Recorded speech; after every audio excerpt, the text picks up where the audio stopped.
Band party বাজাতে গিয়ে এক যুবকের মৃত্যু। এই বিষয়ে জানা যায়, গতকাল শুক্রবার রায়গঞ্জ পৌর এলাকার বাসিন্দা বয়স 28-এর যুবক সনাতন বর্মন।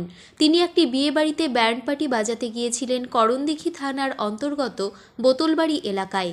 আজ শনিবার পাশের এক চায়ের দোকানে আনুমানিক 9টা থেকে 9:30টায় চা খাওয়ার জন্য বসেছিলেন। হঠাৎ অসুস্থ হয়ে পড়েন। তৎক্ষণাৎ তার সঙ্গীরা তাকে রায়গঞ্জ মেডিকেলে নিয়ে এসে ভর্তি করান। এই বিষয়ে অনেক পরীক্ষা নিরীক্ষা করার পর চিকিৎসকরা তাকে মৃত বলে ঘোষণা করেন।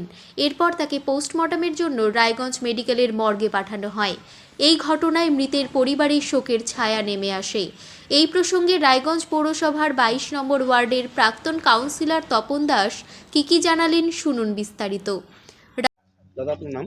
আমার নাম তপন দাস, এক্স কাউন্সিলর 22 নম্বর ওয়ার্ডে আজকে কাউন্সিলর। হঠাৎ মর্গের সামনে হঠাৎ মধ্যে আমার ওয়ার্ডে একজন ভদ্রলোক বাজনা বাজাতেন।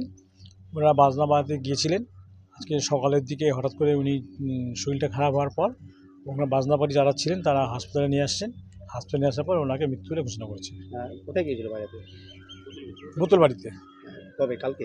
কালকে বাজনা বাজাতে গেছিলো। আর ঘটনা ঘটেছে আজকে সকাল 9টা থেকে 9:30 আনুমানিক। কি নাম তার? সমজিৎ বর্মন। বয়স কত হবে?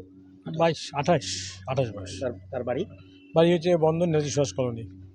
কেমন করে ঘটনাটা ঘটলো, কেমন করে যদি বিস্তারিত বলতে? না, ঘটনা ঘটলো ওটা তো আমরা বলতে পারবো না। ওটা মেডিকেলে অপারেশন এই যে পোস্টমর্টম হচ্ছে, ওনারাই বলতে পারবে। আমরা বলতে পারবো এটাই, আমরা সবাই মিলে বাজনাবাড়ি যারা আছেন সবাই মিলে একসাথে চা খেতে গেছিলাম। হঠাৎ করে রাস্তায় পড়ে যায়। তারপরে যারা ছিলেন সঙ্গে করে নিয়ে এসে হাসপাতালে ঢোকায়। ডাক্তার বলে যে উনি মারা গেছে। মানে ওখান থেকে বোতলবাড়ি থেকে সোজা রায়গঞ্জ? হ্যাঁ, রায়গঞ্জ হাসপাতালে আনছে। ডাক্তার দেখে কি বললেন? বলে উনি মৃত্যু। মারা গেছে। কখন মারা গেছে এটা তো আমি বলতে পারলাম, আমি সেই টাইমটা ছিলাম না। এই পোস্টমর্টম রিপোর্টটা দেখলে বলতে পারবো টাইমটা। মানে ঘটনা আজকে সকালেই ঘটেছে? আজ সকালে ঘটেছে। তো সময় সেটা আন্দাজ 10টা 10:30 হবে। আজকে এখানে এখন হ্যাঁ, পোস্টমর্টম হবে, তারপরে আমরা ওনাকে নিয়ে গিয়ে সৎ কাজ করবো। রায়গঞ্জ থেকে প্রণব কুমার দেবনাথের রিপোর্ট, আর বঙ্গ সংবাদ।